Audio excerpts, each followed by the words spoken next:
Bapa kami yang di surga yang kami kenal melalui putramu Tuhan kami Yesus Kristus. Terima kasih ya Tuhan atas segala nikmat berkat yang kau berikan pada kami sampai saat ini. Bapa kami yang baik, sebentar lagi kami akan disapa oleh firman-Mu. Berkatilah kami ya Tuhan. Sehingga firman-Mu dapat bertumbuh, berkembang dan berbuah di dalam hati dan pikiran kami. Terima kasih Bapa. Amin.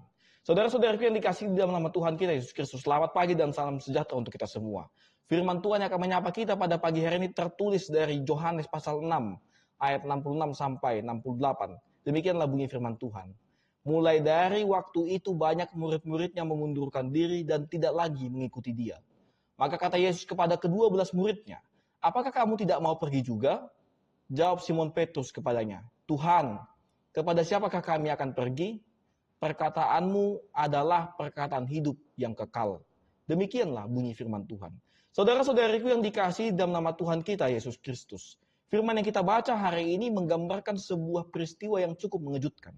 Ketika banyak orang yang tadinya berjalan bersama Yesus, mendengar pengajarannya, bahkan menyaksikan mukjizatnya, mulai undur dan meninggalkan dia.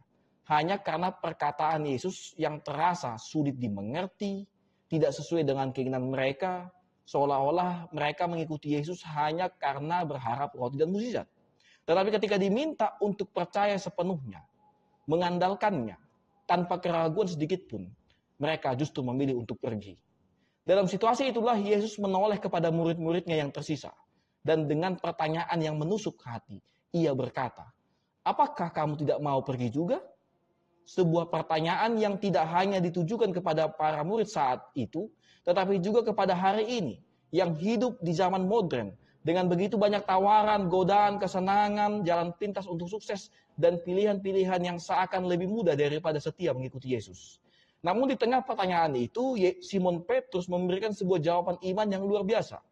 Ia berkata, Tuhan, kepada siapakah kami akan pergi? Perkataanmu adalah perkataan hidup yang kekal. Jawaban ini menunjukkan bahwa Petrus menyadari satu hal penting. Tidak ada tempat lain. Tidak ada pribadi lain. Tidak ada ajaran lain. Tidak ada yang bisa memberikan jawaban sejati bagi hidup manusia selain Kristus.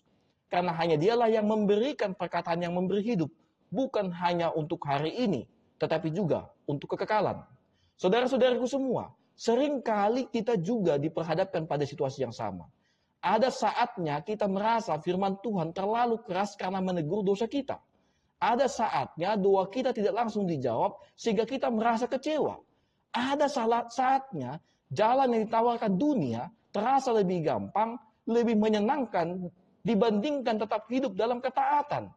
Tetapi disitulah pertanyaan Yesus kembali bergema kembali. Apakah kamu juga tidak mau pergi? Dan jawaban yang seharusnya kita berikan adalah jawaban iman yang sama dengan Petrus. Bahwa meskipun jalan bersama Yesus tidak selalu mudah, meskipun kita belum mengerti semua rencana-rencananya, meskipun di dalam hidup kita ada pergumulan yang berat, tetapi kita tetap memilih tinggal di dalam Dia. Kenapa? Karena hanya di dalam Yesus ada kehidupan yang sejati yang tidak bisa diberikan oleh dunia dan segala isinya. Maka saudara-saudariku semua, marilah kita kembali untuk belajar untuk tidak menjadi pengikut Yesus yang hanya setia ketika semua terasa mudah dan indah. Tetapi menjadi murid yang tetap tinggal sekalipun firman itu keras, sekalipun doa itu belum terjawab, sekalipun dunia menertawakan kita.